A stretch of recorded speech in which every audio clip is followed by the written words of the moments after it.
ఒక లిల్లీపుట్ నాయకుడు నల్గొండలో బీఆర్ఎస్ పార్టీని నాశనం చేసిన ఒక లిల్లీపుట్ నాయకుడు ఆమెవరు ఈమెవరు అని మా గురించి మాట్లాడుతూ ఉన్నారంటే మరి ఆయనకు ప్రోత్సాహం ఇస్తున్నది ఎవరో కూడా ప్రజలు ఆలోచించుకోవాలి. ఇవాళ నల్గొండ జిల్లాలో ఒక సీటు కూడా రాలే. ఆయన సీటు సాగు తప్పి కన్నులొట్టవైన చందంగా చివరి నిమిషంలో అనుకోకుండా గెలిచినటువంటి సీటు. ఎన్నడూ ప్రజా ఉద్యమాలు చేయలే. కేసీఆర్ గారు లేకపోతే మరి నువ్వెవరు? అది కూడా ఆలోచించుకోవాలి కదా. కేసీఆర్ గారు లేకపోతే బీఆర్ఎస్ పార్టీలో ఉన్న ఏ నాయకుడైనా ఎవరు? ప్రజలకు మనందరినీ పరిచయం చేసింది కేసీఆర్ గారే కదా. మనలో మనం కన్ఫ్యూజన్ ఉన్నప్పుడు ఇష్టం వచ్చినట్టు మాట్లాడుకోవచ్చా? ఈ లిల్లీపుట్ నాయకుడు మాట్లాడంగానే ఇంకో చిన్న పిల్లగాడు నిన్నగాక మొన్న మా పార్టీలోకి వచ్చిన వాళ్ళు కూడా ఎటుపడతట్టు మాట్లాడు. అసలు ఎవరు మీరు? మీకు తెలంగాణ ఉద్యమంతో సంబంధం ఏంది?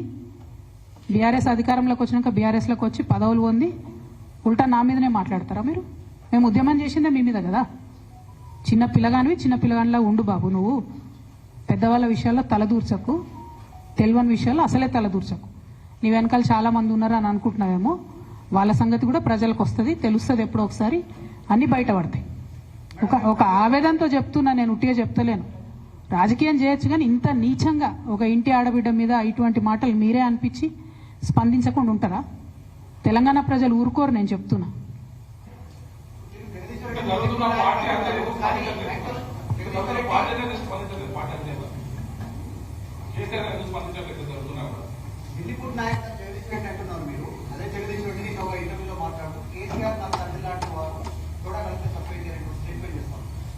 నేనేమంటున్నా, కేసీఆర్ గారు నాకు తండ్రి. వారికి నేను అంతరంగికంగా రాసినటువంటి ఉత్తరాన్ని బయటపెట్టి మొత్తం పార్టీలో జరుగుతున్న అంశాలన్నీ బహిర్గతం చేసింది ఎవరు? ఇయాల ఆ అంశాలన్నీ బహిర్గతం చేసి నన్ను మాట్లాడడానికి ఫోర్స్ చేసి ఇప్పుడు మళ్ళీ దాని చుట్టూ ఇట్లాంటి డ్రామాలు ఆడుతున్నటువంటి వాళ్ళు ఎవరు? ప్రజలకు కూడా తెలుస్తుంది తప్పకుండా.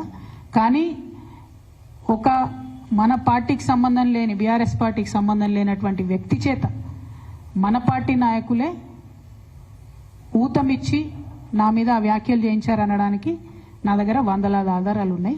ఖచ్చితంగా అది టైం వచ్చినప్పుడు బయటపడుతుంది, ప్రజలకు కూడా అర్థమవుతుంది. అయితే ఇంపార్టెంట్ ఇష్యూ ఇక్కడ బీసీల ఇష్యూ. దయచేసి రేపటి నుంచి ఖచ్చితంగా 72 గంటలు దీక్ష చేయాలనేటటువంటి ఉక్కు సంకల్పంతో మేమందరం ఉన్నాం. ప్రభుత్వాన్ని మళ్ళీ రిక్వెస్ట్ చేస్తూ ఉన్నాం, మీరు మాకు మా బాధను చెప్పుకునే అవకాశం ఇవ్వండి. మీరు కాంగ్రెస్ అంటే బీజేపీ అంటే కాంగ్రెస్ అని తూకిత్తా అని చెప్పి బీసీలకు అన్యాయం చేసే ప్రయత్నం దయచేసి చేయకండి.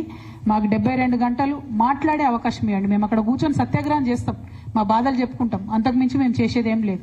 దానివల్ల కేంద్ర ప్రభుత్వంలో కదలిక వస్తే శాశ్వతంగా మన ముందు తరాల బీసీ బిడ్డలకు అందరికి కూడా లాభం జరుగుతుంది. ఆ అంశాలని దృష్టిలో పెట్టవలసింది నేను కోరుతా ఉన్నాను.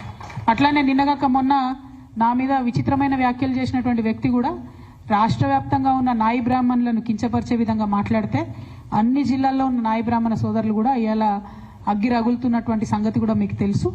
వాళ్ళు కూడా ముందుకు వస్తారు. రేపటి నాడు దీక్షల్లో కూడా వాళ్ళందరినీ కూడా పెద్ద ఎత్తున పాల్గొనేలాగా మేము ప్రోద్బలం చేస్తూ ఉన్నాము. అల్టిమేట్గా ప్రజాస్వామ్యంలో చాలా డీసెంట్గా మా నిరసన తెలియజేస్తాము.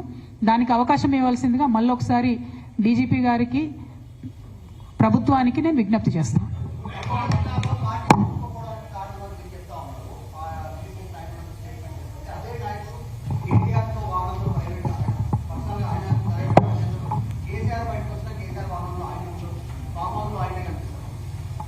నేనేమంటున్నా అంటే ఆ లిల్లీపుట్ నాయకుడి గురించి మాట్లాడితే చాలా ఎక్కువ ఆయన గురించి ప్రజలకు తెలియజెప్పాలి కాబట్టి మాట్లాడినా. ఇక అంతకు మించి అవసరం లేదు. ఆ విషయంలో టైంకి ఖచ్చితంగా పార్టీ అధిష్టానం స్పందిస్తుందని చెప్పి నేను భావిస్తున్నాను.